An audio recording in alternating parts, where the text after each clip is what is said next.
అహ్మదాబాద్ విమాన ప్రమాదం తర్వాత వచ్చిన తొలి రిపోర్ట్‌లో ఉన్న కొన్ని అంశాలు బట్టి, ముఖ్యంగా ఒక పైలట్‌ని why did you cut off అనే పదాన్ని బట్టి చాలామంది పైలట్‌లని తప్పుపడుతున్నారు.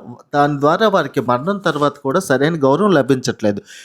కొందరు సుమిత్ సబర్వాల్ ఈ నిందను మోస్తున్నారు. బట్ ఇది నిజంగానే అలా జరిగిందా? ఎయిర్వేషన్ ఎక్స్పర్ట్ స్కేవో రిపోర్ట్ ప్రకారం బోయింగ్ సాఫ్ట్‌వేర్‌లోనే కొన్ని లోపాలున్నాయని, బోయింగ్ సాఫ్ట్‌వేర్‌ని ఫెడరల్ ఏవియేషన్ అకాడమీ చెప్పిన దాని ప్రకారం టీఎంసీఏ అనే ఒక ఫంక్షన్, అంటే thrust control mall function accommodation అనే ఒక సాఫ్ట్వేర్ ఫ్లైట్ ల్యాండెడ్ అయినప్పుడు లేదా ఎయిర్లో ఉన్నప్పుడు తనంతా తానే నిర్ణయం తీసుకొని ఇంజన్స్కి సడన్గా ఫ్యూయిల్ని కట్ చేయడం జరుగుతుందని, ఇది ఆల్ నిప్పాన్ ఎయిర్వేస్లో, జపాన్ చెందిన ఆల్ నిప్పాన్ ఎయిర్వేస్లో ఆల్రెడీ 2019లో జరిగిందని తెలుపుతున్నారు.